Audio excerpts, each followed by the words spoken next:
If you yourself are not clear about the goals of your team or of your function of your department, make sure you have that difficult conversation. Welcome to my channel, Executive Mind Hacks. In this channel, I'm going to share hacks that is going to change your mind forever. In this video, I'm going to talk about how do you conduct an appraisal. Well, appraisal is not just a one-time phenomena. If you look at it, it's a phenomena over a year, which means it happens over the last 12 or 15 sessions that you've had with your employee. Now, how do you have these sessions? What kind of mindset do you need to have as a leader or as a manager for your employees to have successful appraisals?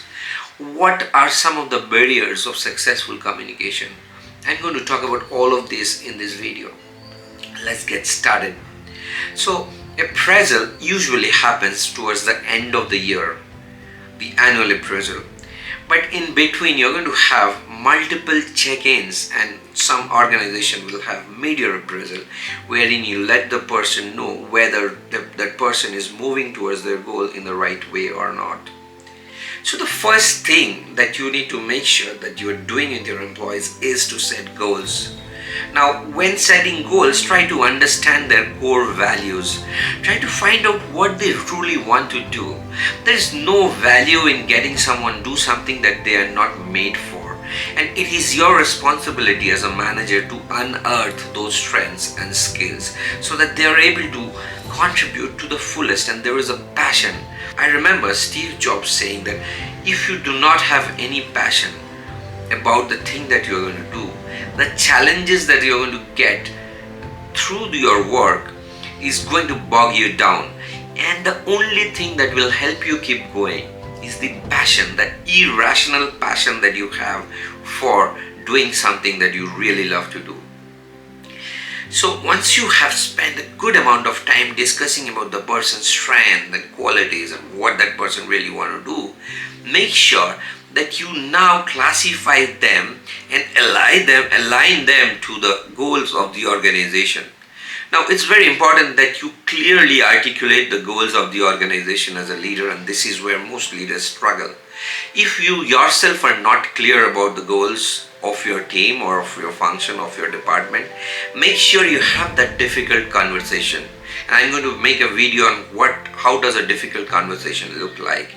So, coming back, when you have figured out the goals, make sure that the goals are documented. And when you think about the goals, try to urge the individual to figure out what does those goals mean to them and what kind of compromise do they need to make in order to meet those goals. Now, once you have that contract set, then you think about the strategies that they're going to have to meet each of these goals. The next step after setting goals is to make sure that you are going to have them divided into specific objectives. So for example, say if someone has a goal of improving the sales target by 20%, for them to do that, there are going to be several objectives in between. Maybe number one is understand the product well. That's a very vague objective if you look at it. But if you want to make it more specific, think about understand ABC product in a way that I am independently able to explain those to any customer of any region. Or you can make it even more specific by saying that I will learn the product so well that after a certain number of time or by so and so date, once I take a survey from my colleagues or from my peer, I should get a score more than 80%. And that's more specific. Now, once you have set these objectives, then set up a contract of checking in at regular interval. Now, here is the point. Please understand, checking in does not mean policing with your employee. It means that you have a contract in place where that person is able to come and discuss and brainstorm and ideate around those objectives. A person should be able to come and say that, you know what, I do not have the skills to meet these objectives. Can you help me understand what is it that I can do in order to meet the objectives? And when that happens, that's exactly when collaboration and coaching starts.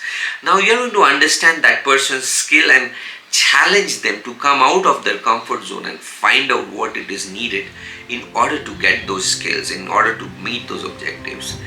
As and when you move along, mention the milestones and ensure that you're celebrating together at each milestone. Celebration means that you are talking about that person to the entire department, to the entire world, and making that person feel good, making that employee feel good about everything that they've achieved. Now, once you are able to achieve that, you have already helped that person challenge their comfort zone and be a new person altogether. Now, here is number one hack that I'm going to share about the appraisal process. It is not about just giving them a rating. It is about appraising them through the stages of evolution that they go through while working with you in your team. If you just shift your mindset of appraisal as an ultimatum, from there, if you think about appraisal as a journey or as a continuous exploration of oneself, you're going to be a very different manager. I hope this video helped you to gain some different perspective about appraisal. And if it did, do share this with your colleagues and friends, and do subscribe to my channel if you have not already done that. Let me know in your comments what do you feel about this and how do you feel about this, and if you would do anything differently. Thank you so much for watching.